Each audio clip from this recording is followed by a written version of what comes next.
Banyak orang di antara kaum muslimin tidak menganggap bahwasanya mengingatkan orang dari kesalahan, kemungkaran, yaitu pelanggaran agama, bukan tanggung jawab dia atau bukan dosa bagi dia.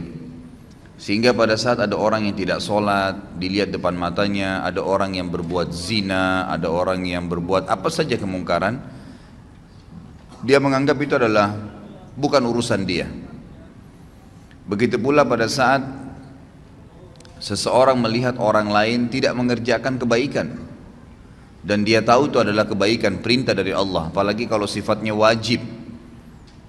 Jadi terkadang ada kemungkaran itu yang sifatnya sendirian dia. Misal ada seseorang memberikan informasi kepada kita, kalau si fulan ini nggak sholat misalnya, lalu kita pergi meluruskan kesalahan dia, itu berarti cuma ingkar mungkar.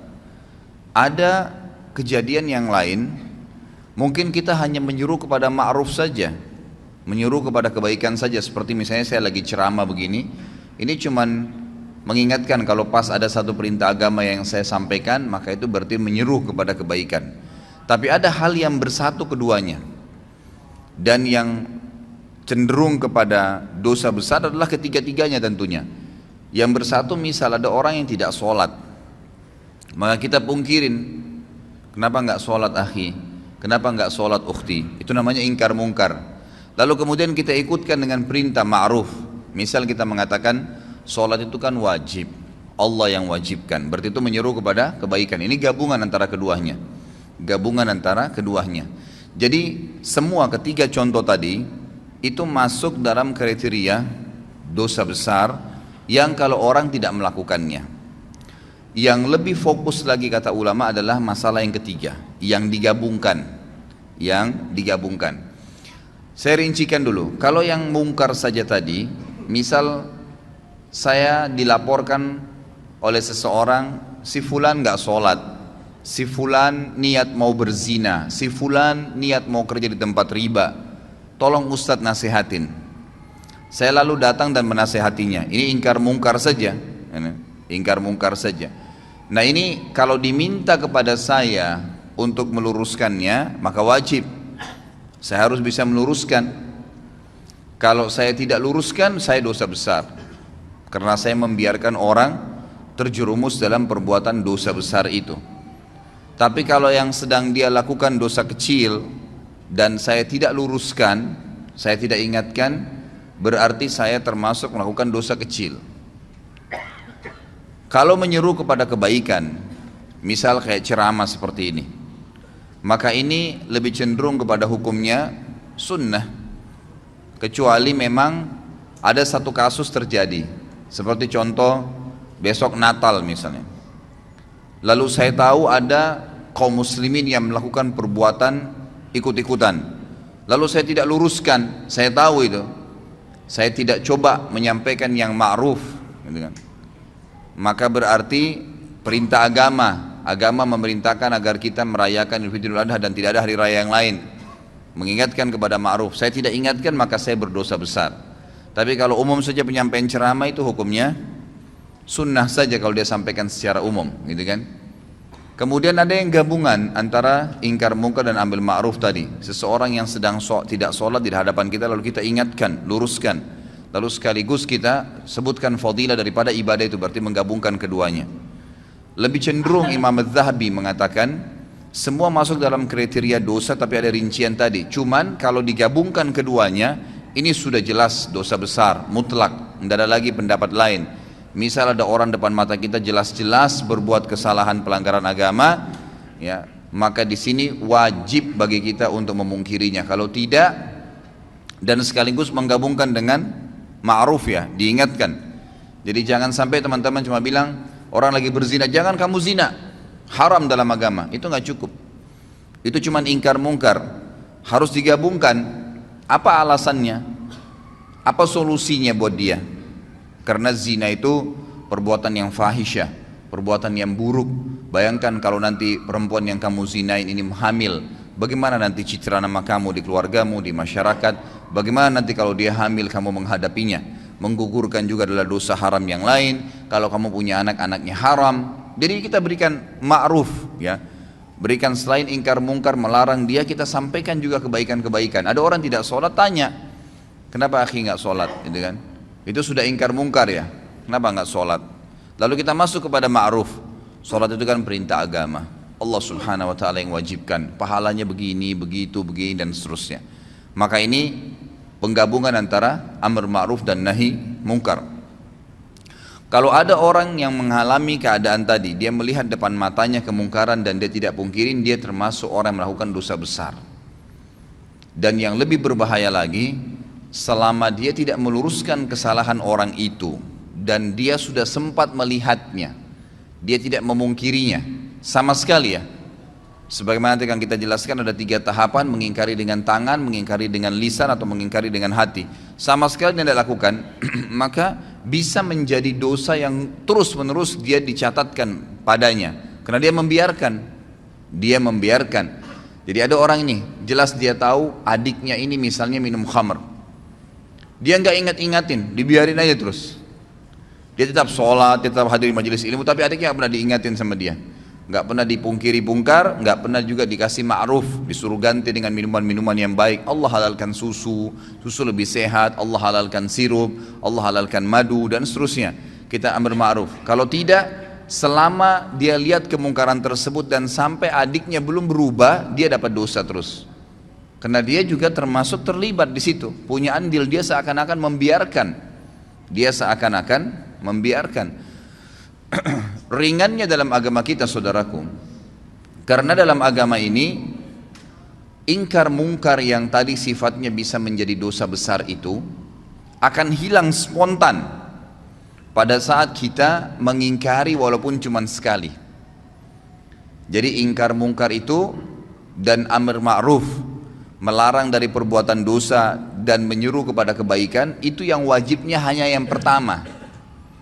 Misal ada orang tidak sholat nih, teman kantor, lalu kita nasihatin, kenapa nggak sholat akhi, kan itu dosa. Sholat itu kan, lalu itu ingkar mungkar. Kita masuk kepada ma'rufnya, sholat itu kan pahalanya sangat besar, satu-satunya ibadah yang diperintahkan oleh Allah subhanahu wa ta'ala kepada nabinya Muhammad sallallahu alaihi wasallam yang diterima di langit adalah sholat. Ibadah-ibadah yang lain, jihad, apa saja ya, termasuk ayat-ayat Al-Quran itu turun dari langit ke bumi, perintah puasa, perintah zakat, kecuali sholat di langit. Lalu ada hadis-hadis Nabi SAW, bagaimana kalau di depan rumah seseorang, di antara kalian ada sebuah danau, sebuah sungai yang luas dan airnya mengalir dengan deras, lalu kemudian dia mandi sehari 5 kali, apakah tertinggal sedikit pun dari kotorannya? Maka pasti dia akan mengatakan, apa kata para sahabat, tidak ada ya Rasulullah. Kata Nabi SAW, itu perumpamaan 5 waktu sholat. Seseorang di antara kalian membersihkan 5 kali sehari dosanya. Jadi kita sebutkan ma'ruf, gitu kan? Kita sebutkan ma'ruf. Kalau kita sudah sampaikan kepada dia sekali saja, suami sampaikan kepada istrinya untuk pakai jilbab misalnya, gitu kan?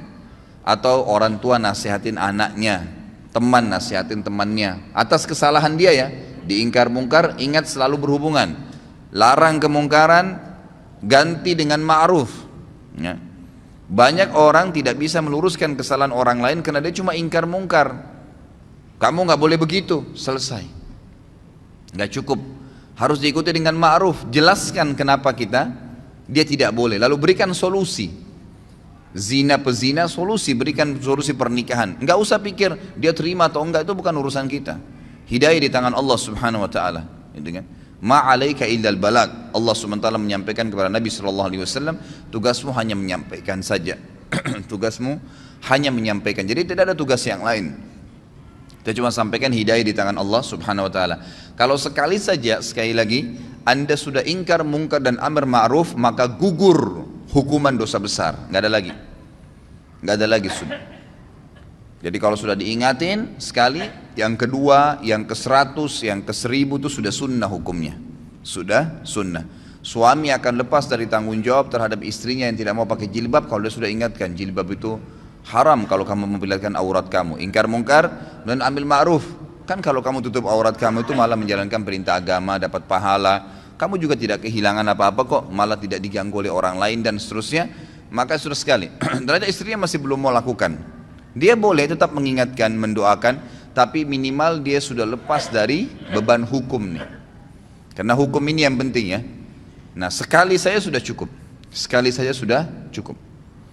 Saya kasih contoh banyak sekali ikhwah dan akhwat sekalian kemungkaran. Semoga Allah hilangkan ya. Maksudnya ini bukan dihilangkan total memang. Mungkar itu tetap ada, tapi minimal Allah Subhanahu tutupin ya hal-hal yang besar karena di Indonesia ini sangat luar biasa. Saya tidak bisa habis pikir terus terang saya lihat pelang begitu besar di pinggir jalan, biskuit harus memperlihatkan perempuan yang dadanya terbuka. Apa hubungannya? Apa hubungannya antara biskuit itu dengan perempuan yang memakan itu dengan kelihatan semua badannya? Tidak ada sama sekali, hubungannya tidak ada.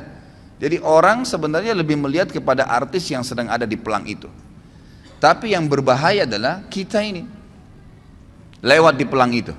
Berapa banyak pelang yang kita lewatin penuh dengan iklan sampo perempuan tidak pakai jilbab, iklan biskuit tadi yang ini. Belum sekarang karena dibiarkan makin jadi. Saya kaget melihat ada di salah satu jalan, poros jalan besarnya luar biasa iklan itu, iklan celana dalam laki-laki. Dan laki-laki itu betul-betul dikasih gambar hanya pakai celana dalam. Ini luar biasa ini. Ya, semoga Allah berikan hidayah ya. Ini negara kita berbahaya sekali kalau kita biarkan terus begini ya. Jadi ini tidak boleh. Ya, harus ada batasan gitu kan. Mungkin seorang laki-laki ini pun kalau ya seorang laki-laki tampil dan memang di sebelahnya ada dus celana dalamnya, orang sudah paham. Oh iya, ini sudah ada. Jadi kalau misalnya diberikan iklan sesuatu, itu pun kalau digambar yang terpapar itu kan secara syar'i memang tidak boleh ya. Nah, tidak boleh memang. Kalaupun orang mau lihat yang paling kecilnya, mungkin seorang laki-laki di sebelahnya ada dus celana dalam, mungkin gitu kan. Tapi kalau ditampilkan tanpa baju, tanpa celana panjang, cuma celana dalam, lalu besar pelangnya. Setiap perempuan yang lewat situ melihatnya, setiap laki-laki yang lewat melihatnya, itu kan itu mungkar. Maka wajib Anda pungkirin. Ya, wajib dipungkirin, tidak boleh dibiarin. Kalau dibiarin dosa besar tuh. Dan kalau kita tidak pungkirin, lihat konsekuensinya. Selama pelang itu ada, kita dapat dosanya. Karena semua orang yang lewat wajib pungkir. Tapi kelebihannya kalau kita sudah pungkirin sekali saja, maka sudah gugur kewajiban. Walaupun itu pelang masih ada, gitu kan. Tinggal sekarang tata cara ingkar mungkar itu seperti apa. Imam Az-Zahabi mengangkat hadis yang sudah masyhur ya, hadis riwayat Imam Muslim, di mana Nabi SAW bersabda, "Man ra'a minkum munkaran falyughayyirhu biyadihi. Fa illam yastati' fa bilisani, fa illam yastati' fa biqalbi, wa dzalika adhaful iman." Barang siapa di antara kalian melihat suatu kemungkaran, pelanggaran-pelanggaran agama, maka hendaklah ia segera mencegahnya dengan tangannya. Tangan ini kata para ulama adalah kemampuannya, power yang dia milikin. Misal orang tua kepada anaknya, dia punya wewenang, anaknya lagi mabuk diambil minuman kerasnya misalnya, atau dia tidak memberikan kebutuhannya kalau anaknya masih suka jalan dengan teman-temannya yang nakal-nakal, ditahan sama dia fasilitas, nggak boleh tinggal di rumah kalau emang tidak mau sholat misalnya, ya memang itu kewajiban dia boleh, dia punya hak untuk itu. Atau atasan kepada bawahannya, kerja di sini wajib pakai jilbab, kerja di sini wajib sholat 5 waktu, yang tidak mau keluar. Sayangnya banyak orang-orang muslim ini, pengusaha-pengusaha yang paling diprioritaskan itu adalah kamu harus datang on time ya. Itu apa nggak masalah. Jam 7 pagi kamu harus hadir di sini, kalau lewat berapa menit saya potong gaji kamu. Kamu harus keluar jam begini, kamu harus pakai baju yang seperti ini. Dia peduli tentang urusan dunia, tapi masalahnya dia tidak peduli dengan urusan akhirat pegawainya. Dia tidak marah sama pegawainya kalau azan nggak sholat. Bahkan kadang-kadang lebih didahulukan untuk urusan dunia. Mungkin saya pernah sampaikan, saya wajibkan pegawai saya di toko sama restoran saya di Kalibata itu wajib untuk berhenti, nggak boleh. Yang tidak mau ikutin terlambat sholat saya berhentikan, nggak bisa. Saya tidak butuh duit, saya bilang. 10 menit sebelum azan berhentikan orderan, nggak boleh, gitu kan. Sampai ada teman saya akhirnya ketemu dari Saudi, dia bilang saya pas masuk di restoran antum, saya belum tahu kalau itu restoran antum deh. Pas saya duduk, gitu kan, langsung dibilang maaf, orderan sekarang nggak bisa lagi, 10 menit lagi azan. Dia bilang ini saya baru temukan dari restoran begini di Indonesia ini. Ya, belum pernah ada yang larang kita mau pesan makanan 10 menit mau azan katanya. Terus kemudian saya bilang kayaknya pemilik restorannya berarti tahu agama nih. Beberapa waktu kemudian dia ketemu sama saya ngobrol-ngobrol, baru dia tahu waktu restoran saya. Dia bilang, oh pantas dulu waktu saya mau makan nggak boleh sholat, nggak boleh makan kecuali sudah sholat. Gitu. Loh iya memang begitu peraturan saya kasih, gitu kan? Harusnya begitu. Ditaruh di depan rolling door-nya itu tulis sedang sholat, nggak apa-apa, gitu kan? Harusnya begitu karena kita punya power. Akhirnya pegawai saya mau tidak mau, duhur, asar, maghrib, isya itu saya ngambil hukum syar'i di situ. Dan orang-orang bahkan tidak jarang, subhanallah, orang yang lagi makan, orang yang lagi belanja di toko tuh ikut sholat. Oh di mana masjidnya mas? Oh di sana, ditunjukin. Pergi sholat dulu, balik lagi habis itu. Subhanallah, kenapa orang bisa pada saat kebelet kencing ke kamar mandi? Kenapa pada saat azan nggak bisa ke masjid? Nggak ketemu alasannya gitu.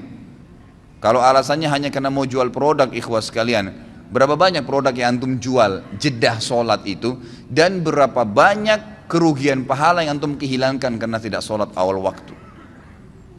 Orang kalau meninggal, ikhwas sekalian, ini antum camkan baik-baik kata-katanya. Kalau kita meninggal, tidak ada keinginan sedikit pun untuk kembali ke mobil mewah kita. Tidak ada keinginan sedikit pun untuk kembali kepada istri yang cantik atau suami yang gagah. Tidak ada keinginan lagi untuk kembali melihat anak-anak. Nggak ada keinginan lagi untuk menikmatin ranjang yang mewah. Nggak ada keinginan lagi menikmatin rumah yang bagus. Nggak ada lagi. Semua orang yang meninggal, apa kata Allah SWT?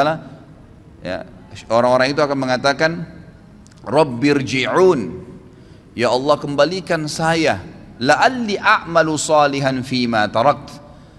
Siapa tahu saya bisa, kalau saya bisa kembali lagi ke dunia, ya, saya akan kembali dan saya akan beramal soleh. Mau berharap kembali sekali saja sholat awal waktu, mau kembali sekali saja sujud, mau kembali baca 5-6 ayat Al-Quran, mau kembali selesaikan zikir pagi sore, mau kembali amal-amal soleh.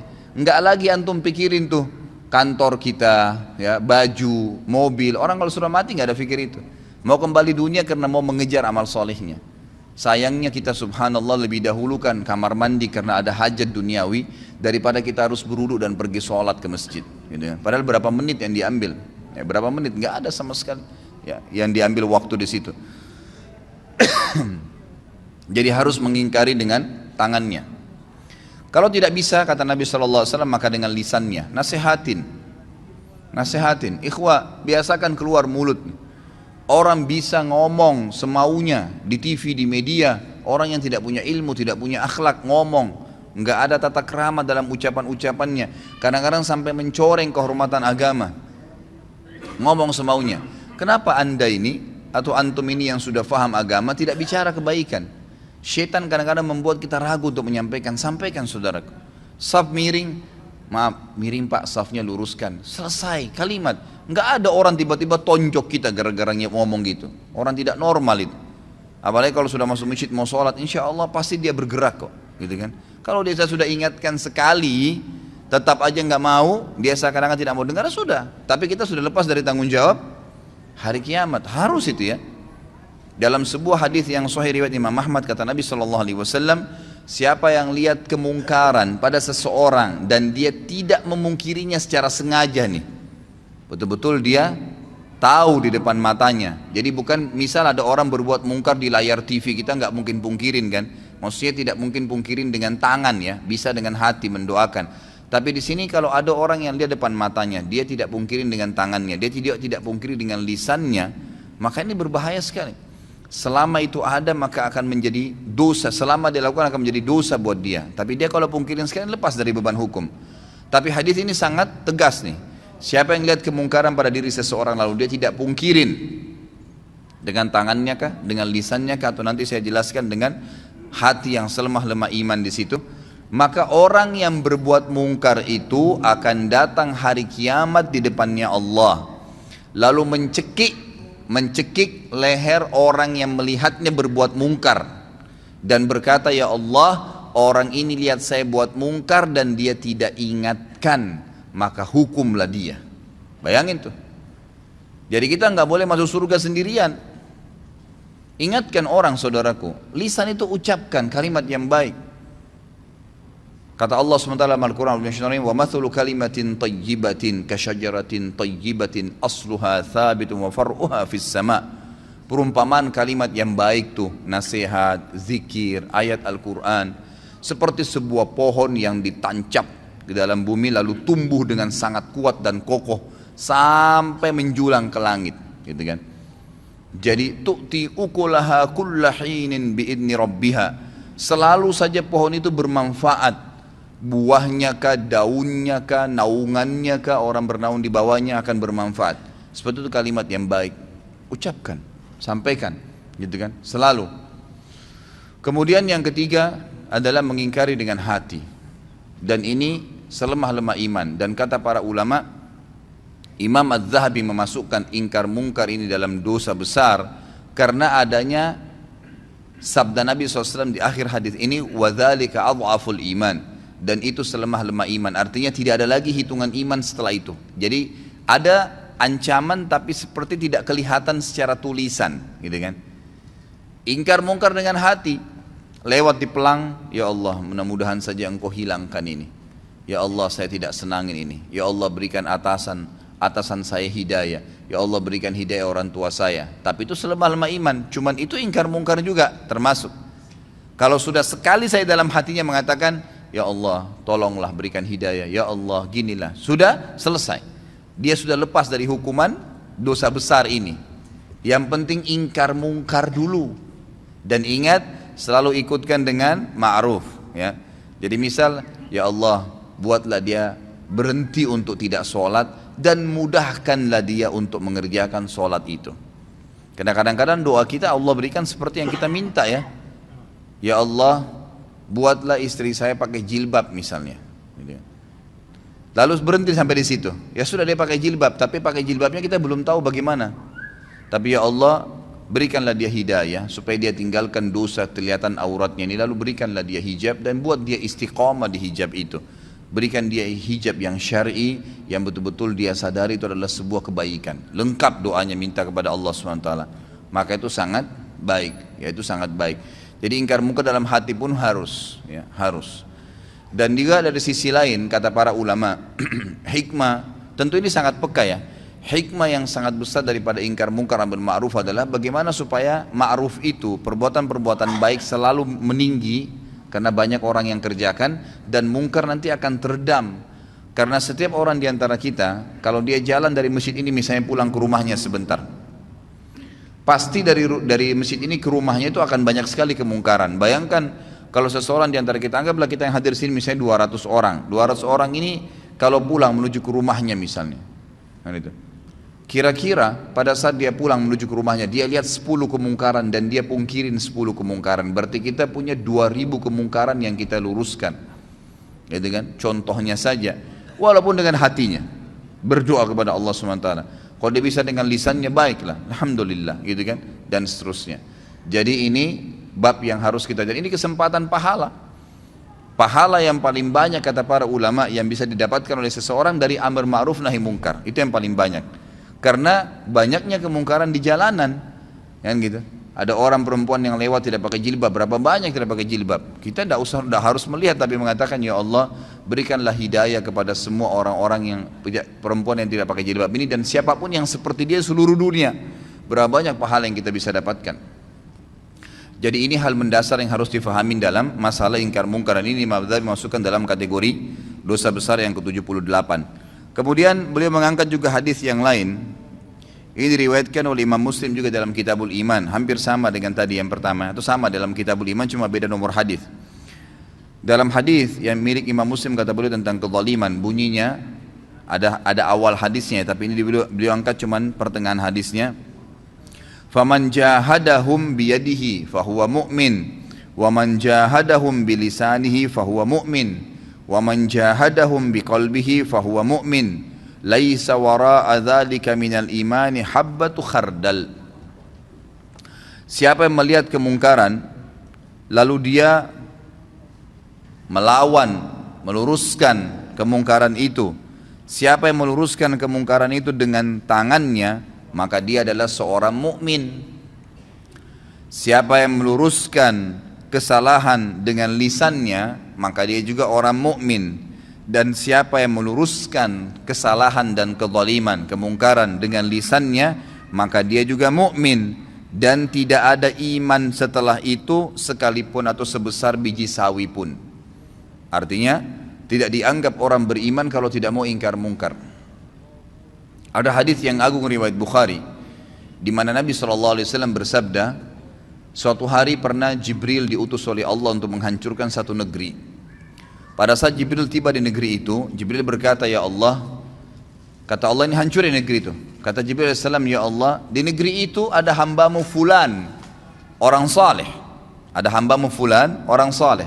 Kata Allah SWT, mulai dari orang itu, azab yang akan saya turunkan ini mulai pada orang itu, karena dia tidak pernah menyeru kepada kebaikan dan melarang kemungkaran. Ini banyak orang ini, cirinya di Indonesia banyak sekali. Dia azan ke masjid, tapi nggak pernah mau tahu tetangganya sholat kah, orang yang dilewatin kah, padahal cuma tinggal ucapin. Saya kadang-kadang kalau lewat di masjid dekat rumah saya, lagi duhur, banyak penjual-penjual ya kaki lima atau orang yang mampir, mereka istirahat di teras masjid, tapi nggak sholat. Nggak sholat, subhanallah ya, semoga Allah berikan hidayah. Saya lewat cuma mengatakan, Pak, Mas sholat Pak, padahal sudah dengar azan tuh kan. Mereka tetap duduk aja, kita cuma ingatkan, Pak, Mas sholat. Kan? Kadang-kadang pernah ada ibu-ibu juga situ jual gado-gado, Bu, duhur Bu, sholat. Hanya itu saja. Tidak pernah tuh ada yang ngomong kasar sama saya. Yang ada cuma, oh iya terima kasih Pak, cuman gitu saja. Tapi saya sudah dapat pahalanya, saya juga sudah lepas dari dosa besar. Dan lepas daripada ancaman tadi, orang yang berbuat kemungkaran yang tidak dipungkirin akan mencekik leher orang yang melihatnya kalau tidak mengingatkan pada hari kiamat, nuntut sama Allah di mahkamah Allah agar orang ini dihukum. Ya, orang yang dia berbuat kemungkaran ya. Makanya di sini harus kita biasakan diri kita, ikhwas sekalian. Yakinlah bahwasanya agama ini adalah agama yang lurus, agama yang benar, agama yang paling diterima di sisi Allah Subhanahu wa taala. Maka kita harus bangga dalam menjalankan agama ini. Banyak orang tidak mau amar ma'ruf nahi mungkar, tidak mau menyuruh kepada kebaikan-kebaikan agama yang tidak mau melarang dari kemungkaran. Itu karena alasan mungkin dia masih belum yakin tentang kebenaran agama. Kalau dia yakin, kenapa harus ragu? Kenapa harus ragu? Akhwat kita di belakang sana, kenapa ragu? Ukhti pada saat ketemu dengan seorang muslimah tidak pakai jilbab, tanya dia, kenapa enggak beli buku? Buku sering saya bawain, buku-buku ada dulu, saudariku apa yang menghalangi untuk berhijab, harganya mungkin cuma 10 ribu, 12 ribu rupiah. Beli 10 biji, 100 biji, sedekahkan, setiap ketemu orang, bagi, gitu kan, kasih. Itu nanti yang kita harapkan, dan kita bersyukur pada Allah pada saat meninggal, berharap bisa mengulangi perbuatan-perbuatan itu, karena sudah tidak bisa lagi menambah amal pada saat meninggal. Ya tentu kalau laki-laki masih ada pembatas dengan wanita kalau dia mau ngomong dalam syar'i ya. Tapi kalau akhwat kita, berapa banyak kesempatan untuk antunna, untuk kalian maksudnya ya. Kalau laki-laki biasanya dikatakan antum, ya. Kalau perempuan antunna, untuk antunna lakukan, ya.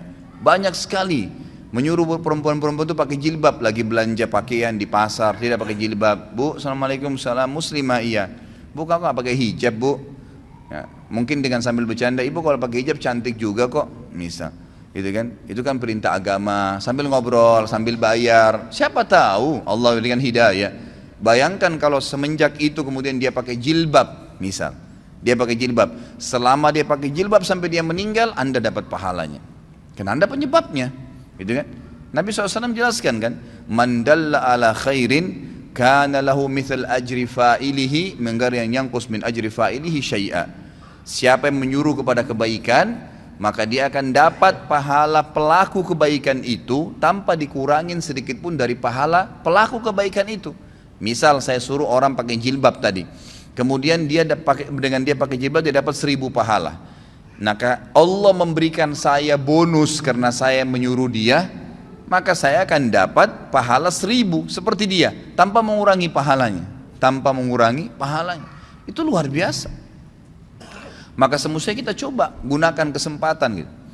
Saya masih ingat terus ya, terngiang-ngiang teman dekat saya Ali Arimi di Mekah, semoga Allah jaga beliau. Subhanallah sudah berapa tahun putus hubungan, sekarang baru masuk ke WhatsApp saya kemarin. Saya ingat betul dia sama istrinya di Indonesia, waktu masih tugas ngajar dosen di Indonesia 4 tahun, dia sahabat dekat saya. Selalu dia, subhanallah kalau jalan ke mall, jalan ke pasar sama istrinya, Selalu dia bawa buku terjemahan bahasa Indonesia dan ditaruh di tas istrinya. Kalau ada pegawai perempuan, apa saja, aksesoris, jual di restoran, apa segala, ditanya, dia suruh istrinya tanya, muslimah bukan muslimah? Kenapa nggak pakai hijab? Gitu kan? Kadang-kadang cuma dijawab dengan senyum, kadang-kadang oh iya. Ya. Kalau cuma ditanya kenapa tidak pakai hijab, pakai ingkar mungkar ya. Harus ikutin dengan ma'ruf. Begini langsung, ya. Langsung dijawab, langsung diberikan gambaran kenapa nggak pakai hijab. Hijab itu perintah agama loh. Nah, jadi ada ma'rufnya. Ada yang memotivasi dia, jangan di-cut di situ saja. Kenapa nggak pakai jilbab? Dianggap dia dihardik. Tapi kalau kita masuk ke amar ma'ruf, dia merasa dididik, gitu kan? Dengan cara apa? Kita mengatakan pakai hijab itu adalah perintah agama. Bayangkan kalau setiap orang melihat Anda, yang itu. Dari sini saya tempat kerja, pulang ke rumah, 10 orang yang dilewatin. Mungkin ada tukang becak, tukang gerobak, supir taksi, siapa sajalah orang yang lihat, setiap laki-laki lihat dapat dosa. Ngapain panen dosa itu untuk apa? Misal kita sampaikan, subhanallah, mungkin dia dapat pahala gitu kan. Saya pernah amalkan, saya akhirnya semenjak itu ya, semoga Allah berikan beliau pahala. Saya coba, kemanapun saya pergi, saya coba bawa buku-buku. Saya coba bawa buku-buku. Kadang-kadang saya mampir di pinggir jalan penjual buah. Kalau ibu-ibu yang jual, saya tanya, muslimah? Iya. Kadang-kadang cuma pakai topi di kepalanya, dianggap sudah hijab tuh.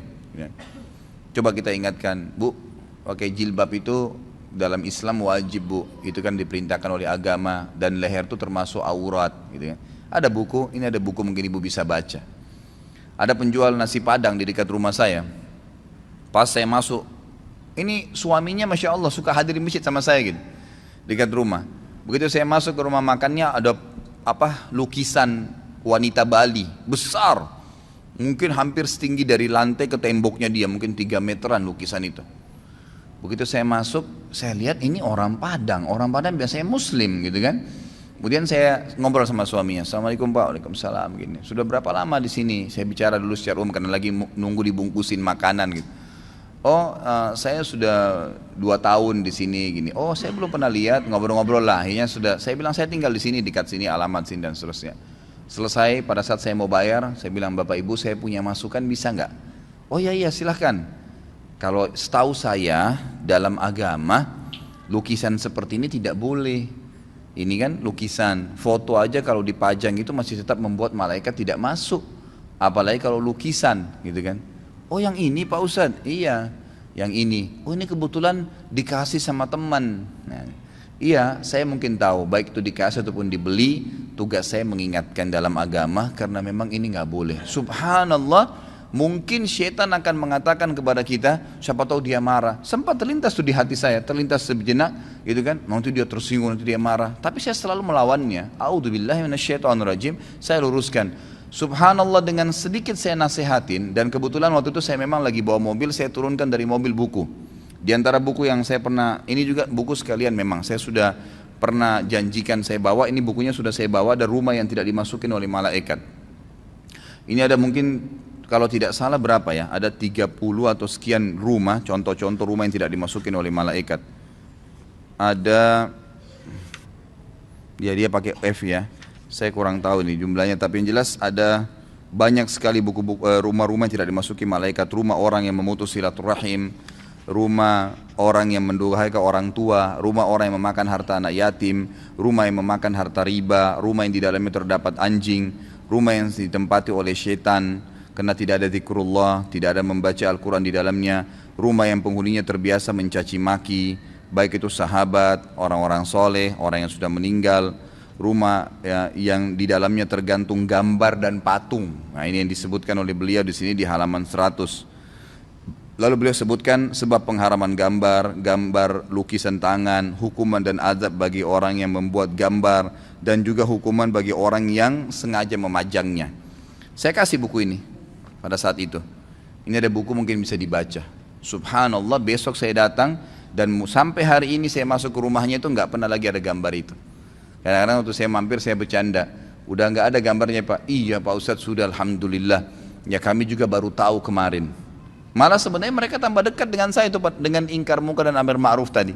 Yang awalnya syaitan kadang-kadang buat kita ragu, ya, buat ragu. Itu kesempatan, peluang besar untuk mendapatkan pahala. Ingkar munkar, ingatkan. Karena kalau tidak malah berbahaya, sebagaimana tadi saya jelaskan ya. Nabi Muhammad SAW dan para sahabat paling gemar dengan amar ma'ruf dan nahi mungkar. Bahkan kita tahu kisahnya Abdullah bin Umar dan Abu Hurairah radhiyallahu anhum. Abdullah bin Umar dan Abu Hurairah radhiyallahu anhum ini kalau mau sholat, ya, mau sholat, mereka sudah tahu misal waktu sholat subuh, duhur, asar, maghrib, isya, jamnya atau saatnya kayak kita sekarang pakai jam ya.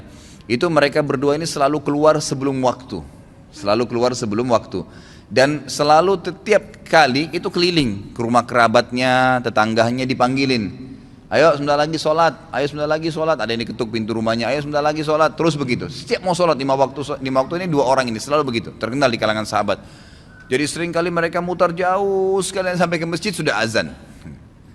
Ini mereka sudah amar ma'ruf sekaligus ingkar mungkar. Gitu. Pahalanya banyak. Barangkan berapa banyak orang yang mendapatkan atau kita dapatkan pahalanya hanya karena dia mendapatkan hidayah. Yang mendapatkan hidayah. Ini penting sekali. Sekarang banyak sekali wasilah ya, banyak sekali cara untuk menyampaikan yang ma'ruf dan melarang kemungkaran. Kalau sekarang mungkin dari BlackBerry sudah ada, di WhatsApp sudah ada, dan salah satunya sudah saya bahasakan kan. Ya, bisa diambil, tinggal buka YouTube, ambil ceramah saya, tinggal dipencet ada titik 3 di sebelahnya gambar ceramah saya itu ada bagikan, tinggal ambil share, bagi kepada teman-teman.